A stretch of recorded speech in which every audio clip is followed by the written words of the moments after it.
O sistema capitalista, né, é um modo de produção que predomina na maioria dos países no mundo, inclusive no Brasil.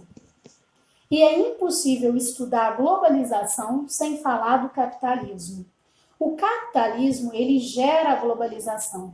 Podemos dizer até que o capitalismo é uma das etapas desse sistema e, consequentemente, o fenômeno de globalização modifica as características do capitalismo. O sistema surgiu ao final da Idade Média, com o fim do feudalismo, e durante o período de renascimento comercial e renascimento urbano. Assim, né, o sistema capitalista tem 500 anos e ao longo, né, desses séculos ele passou por imensas modificações, que são conhecidas como as fases do capitalismo. Vamos conhecer melhor cada uma delas. Capitalismo comercial.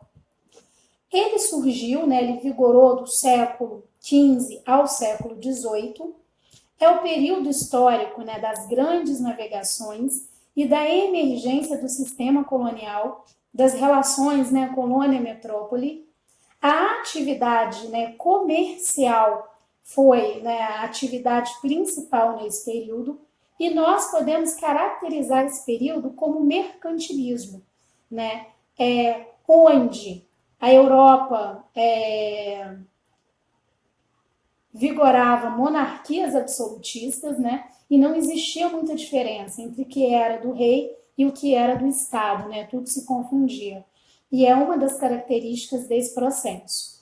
Além, é claro, né, da ênfase no comércio, no metalismo, já que as metrópoles, né, buscavam metais preciosos na colônia, e no comércio, né? Havia um mundo novo, né, a ser descoberto ainda, porque eles tinham chegado, mas não conheciam, então novos produtos para comercializar. Portugal e Espanha eram as grandes metrópoles, né, nesse período, e já no final do período emergiu Inglaterra, Holanda e França. O capitalismo industrial, ele vigorou no século XVIII, e o grande boom desse período vai ser a invenção da máquina a vapor e consequente revolução industrial, né, que permitiu uma verdadeira revolução, não só no sistema de produzir riquezas, mas também, né, no cotidiano, né? Com a máquina a vapor vieram os navios a vapor, vieram as ferrovias e trouxe muitas, né, diferenças na concepção de espaço e tempo. É um período marcado pela exploração da mão de obra, trabalho feminino era intenso, com as mulheres ganhando menos do que os homens, trabalho infantil, não havia limite às jornadas de trabalho, salário mínimo, descanso semanal, não existia nenhum tipo de legislação trabalhista. É nesse período que emerge o pensamento liberal, né, que apregoa que o Estado não deveria intervir na economia, né? A famosa frase desse período é do inglês Adam Smith, que falava sobre a mão invisível do mercado, né? Então, aqui, o Estado para de intervir na economia, o que é diferente do período anterior. Capitalismo financeiro, né? Já vigorou no século XX, e a grande característica dele foi a concentração de capitais a partir da fusão de empresas, né, que posteriormente viraram as multinacionais que nós conhecemos, né, as famosas holdings, né? Ele tem um grupo e ele investe em várias áreas, em várias marcas. É também um período que a gente chamou de capitalismo monopolista, tá? Porque essas empresas também estabeleceram monopólios. E é quando ocorre a crise de 29.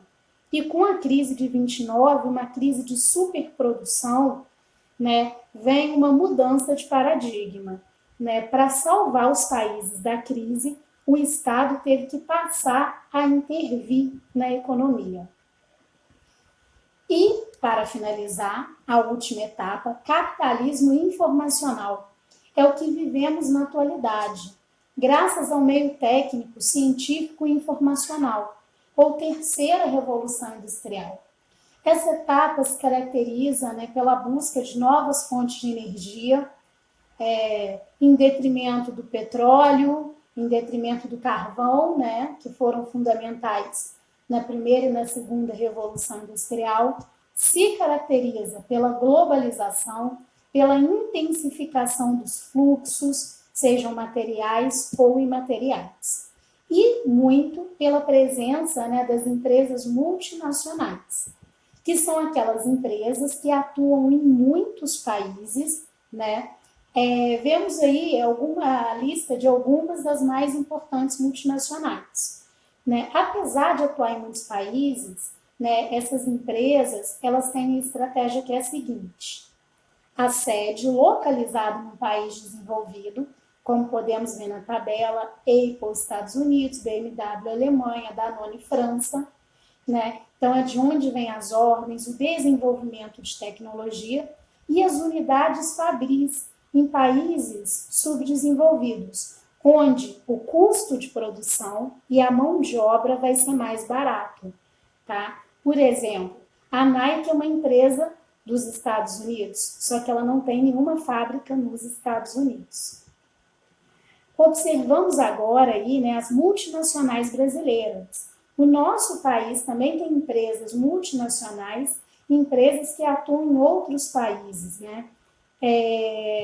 Pelo mapa, a gente pode concluir que a maioria das empresas brasileiras atua na Argentina, né?